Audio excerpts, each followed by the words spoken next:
What's up everyone, Callum at Westwood Table Soccer here, and this is now part 3 of the Wolverhampton Wanderers historical kit frame project that we've been working on here at the moment. If you haven't already, please go back and check out videos 1 and 2 because it will really set you up as to where we are at the moment.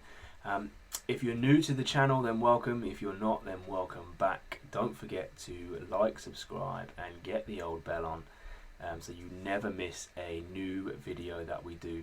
If you can see already, if you've been on this channel for a little bit, there's a variety of different things that we cover with our videos. But today we're going to be looking back at the Wolverhampton Wanderers frame. We've jumped ahead a little bit from where we left off last time. Remember, in the end of part 2, we'd completed the first 7 figures kits, with the exception of hair and boots and a few little tweaks to be made. So we've jumped ahead a little bit. We've had to do a lot of custom mixing, as I said before.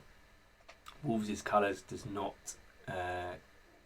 find itself, does not slot nicely into Umbro paint codes, so they do have to be tweaked slightly. The next set of players actually has about 3 slightly different shades that we've made as we head through the late 70s, 80s, through the 90s, and we're stopping just in the very early 90s here before we push ourselves on through the 2000s up to the present day.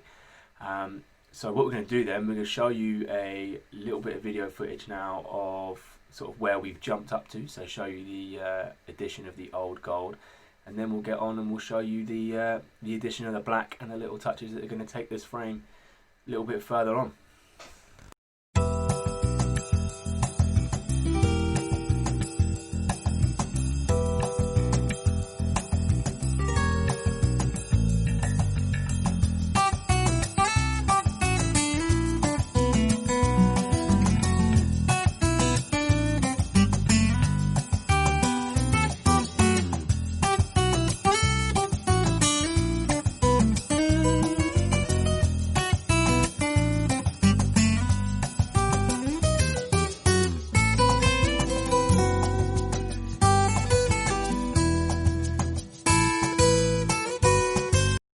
Okay, so as you can see there from the footage there, what we've done is we've added the old gold to all the elements. Now, with some of these kits, as I mentioned before, if I need to leave old gold to have black come in and make details, and I always overpaint that area because I cannot and I will not be able to mix that exact colour again.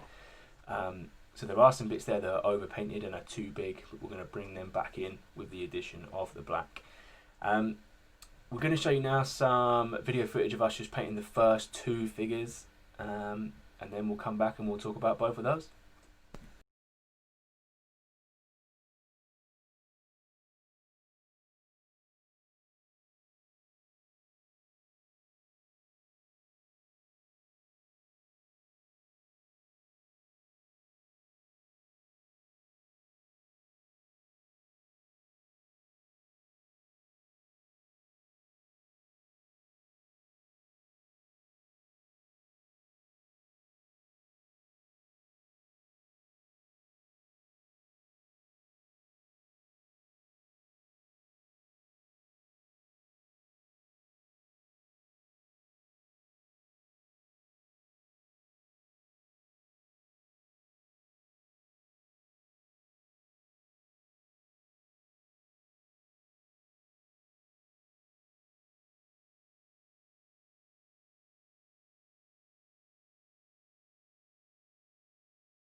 In the first 2 figures that are on today's video, the first one being the kit used in 1956 till about 62, short sleeve, v-neck, a really classy looking shirt, hooped socks as well, which sometimes socks are a massively underrated part of some kits, and in this instance the hoop sock really helps set this kit off, having that nice clean V, short sleeve. It's a really classy looking kit and looks great on Studio.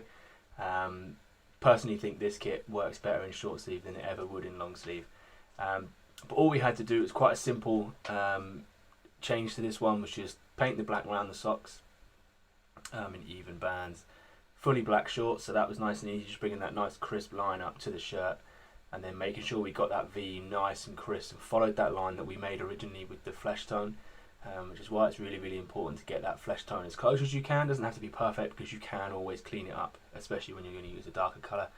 You can always clean it up and sharpen it off, which is what we did there. The second one is the kit from 1966, so 10 years after that one, and it's the all old gold one, which is another one that Sputio made. Originally, colour probably slightly off, but again, a really, really classy kit. All old gold shorts as well on this one, so it's fully old gold. They also used it as Dundee United, I think, Sputio. But double ring around the socks, and then the solid black collars and cuffs. Again, just a really, really simple kit, but really, really effective. Looks great on a Sputio pitch, and hopefully, well, no, it will look good in this frame as well, alongside the other kits with it, because it's got the orange shorts. It's going to really, really stand out from that frame. So that's the first two figures we did. Okay, the next figure we went on to then, as you can see here, is the 1974-75 strip. This is the one that had the V-neck but a square cut across, and you can really, really see now why we left that little bit straight and how we built it in. You start off really by just painting a straight V up as you normally would, and what you'll find is you'll have a white space in here. So I painted a nice clean V up to make sure I had that clean line. Trying to create that triangle straight away just throws you out. I found tends to make you too wide across this area of the shirt. So just bring it down nice and clean along that collar line. Then add in your winged collars there, and then you'll just end up left with filling that gap in, but just making sure you bring it straight across, so you create that straight edge here and bring it around. It's also the first one of this frame that's going to include a proper crest in the middle, the nice central three wolves crest. Lovely, lovely kit. Again, works really, really well. I've gone for it on an all orange base. If I was going to use it as a team to play with, I probably would add some black into it. But when we put these things in frames, we like them all to look a little bit different and vary the colours up. So we've gone with a double orange, and it's going to really kick out from that frame. So that's the next kit we came on to. Okay, so the next kit we're going to talk about is the 79 to 82 Wolves kit. Now, this is the first one that involves any sort of manufacturer's logos and detailing of that respect. Now, manufacturer's logos aren't something I usually put on kits, but with the Umbro designs of the sort of early 80s and into the 90s, the sort of taping down the sleeves was quite a major part of the kit, so it is something that I do add on. So in this case then, the first image we're going to show you is just how we did it with the old gold. Now, there is some old gold Umbro diamonds on the shorts. So the first thing we did was, because we mixed the colours custom, is we put an impression of a diamond shape onto the shorts, which we're going to outline in black. So as you can see there, so I've shown you now an image of it outlined in black, so that you can sort of see what we meant. So we left it old gold, we then outlined it in black. Next stage we took was just to clean up the collar and the cuffs, because we want to get those in place first before we even attempt to put anything up and down the sleeves.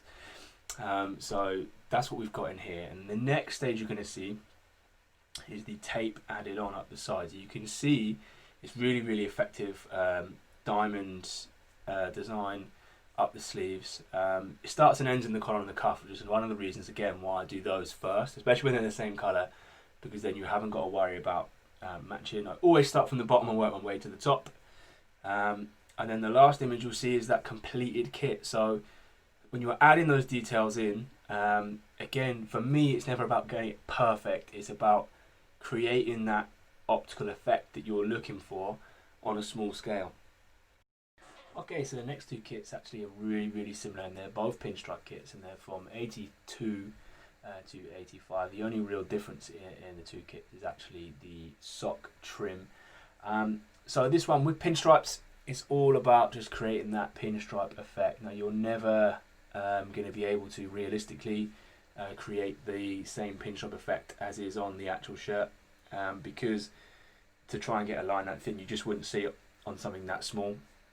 So it's about creating that effect for pinstripe and doing it effectively by using the correct amount of stripes, so that you've got the majority is the base colour, but you can see there'll be a stripe there. So you'll see with both of these, and we'll put them up one after the other, that they've both got the pinstripe effect. It's gone for a 5-stripe pinstripe. Again, on the actual shirt there would have been more. The addition of the wolf's head really, really sets these ones off again, and you'll see on the second one the hoop, the bands along the socks, Both kits have got the double banded collar, which is a really nice effect. The best way to do that is to draw along that skin line that you created earlier on, and then just come down and away a little bit, and then try and leave that even space of old gold in between, or whatever colour you guys are using on this case, even leaving that even space of old gold in between and bringing it round. Double ringed collar, cuffs as well, so really nice sort of intricate details for figures will look really good in this frame. The next and final kit we're going to show you before we get to the 1996 version is going to be the 1986 to 1988 kit. Now this one looks really simple, because essentially it is quite simple to paint, but if you look quite close to it, and I'll try and get you guys a good enough picture up here of it, you can just about see it's a shadow stripy kit, so there's actually a second tone of old gold orange in there, so it's got that shadow stripe, because if you didn't have that, it would essentially just be an orange or an old gold shirt without the shadow stripe. But what we've done is we've managed to find a way of getting that shadow stripe in, which really actually is a nice little touch. It's something you only really notice when you really look at it. From a distance you probably wouldn't be able to tell. When you get nice and up close to it, it's a nice little feature. Finally then, we're going to come on to the 1996-98. The next one we're going to come on to then is actually my favourite kit in the frame so far, and it's the 1996 to 98 one. It's a unique kit towards, it's a really nice and tidy design, and I actually think a full version of this Speedo team would look really nice, be a really nice team to look at. First thing we did, and the first thing we were going to show you, is just how we added the old gold. So it's a little bit of a closer up shot of just that old gold added on. Overpainted that central piece, because the central piece is actually the wolf's head, which is a really nice feature. It's got the broad old gold sort of diagonal stripes across the shorts, and the socks are actually going to be old gold and black banded, but to be safe, I just paint them all in old gold. That way I can the black's going to cover it, so it doesn't really matter. So that's the first thing we did. The second thing we did is to add the black bands on the socks, and then to do the black shorts. Now, as always with the black shorts, although I haven't shown it here, we always frame it out. So I pinstriped around the edges of the diagonals to start off with, just to make sure I don't overpaint and lose that space, because if I try to fill that in straight away and I make a mistake and I take that old gold away with black, there's no way I'm getting it back. I cannot get that colour back on there. It's gone. The colour mix was done yesterday, so that's gone. There's no way of getting that back. So it's really important, especially when you're putting dark colours over light, and even more so if you've custom mixed that colour, frame it out. Make sure you put that frame on there so that when you fill in the space, you're just going to come up to your black line rather than trying to get right up to that orange line as it is in this case. So that's the next thing we did on there. The stage after that is about framing that wolf's head. Now again, another really important thing about why I overpainted that old gold central area is because when I brought in the cheeks on the side of the head down into the snout area of the wolf's head, I made an initial cut in to try and get my basic shape, and then I try and finesse it to get that real angled on the jaw there. If I didn't have enough old gold there, I would be a bit more stuck. But because I had quite a lot there, I was able to really bring it in and get that line that I wanted. So we frame that in, and then again we fill in the black all the way up. And then the final additions, final little pieces that you put on this kit would be the collar line in here. Now it's a bit of a different colour to most. It's a V-neck, but the colours on the outside don't meet in the middle, so actually they stop wide. And it's a 3-colour collar, so it's a black here with a white and an orange in the middle, and the same on the cuffs, as an orange and a white right on the end. The club crest, another really nice feature of this. It's the first one that's actually got the little shield frame around the wolf's head with the FC in white on either side. And then the final thing we did, just to top it off, is just the white pipeline around the wolf's head there. But really love this kit, really effective, looks really good. It's going to stand out in this frame. It's on the custom gold Westwood table soccer base, metallic gold, so it's really going to shine, especially when the light hits it, because it's got that metallic fleck in it, so it really sparkles in the sun, so it's going to look really good in this one. And that's how we got on with that. So just to finish then, we're just going to show you everything that we've painted so far.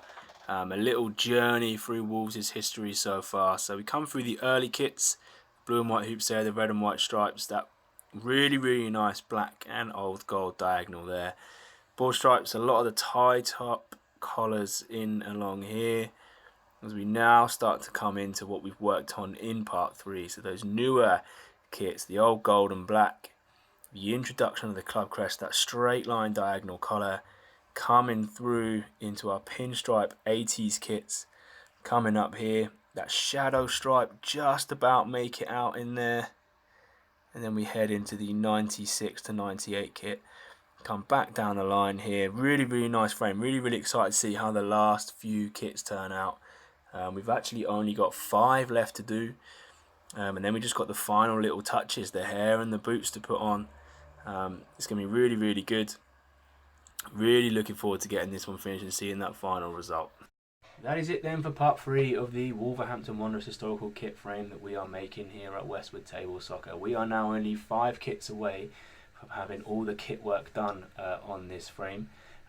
Really enjoying it. It's been really nice to go back through Wolves' history. It's a team I haven't done before in this depth. Some of these kits I've painted before, but never done a frame for them, so it's really good. Really enjoying doing it. I hope you guys are enjoying the journey too, and seeing those kits coming together and how we make them and bringing some of those old kits back to life. Really, it's been really fun.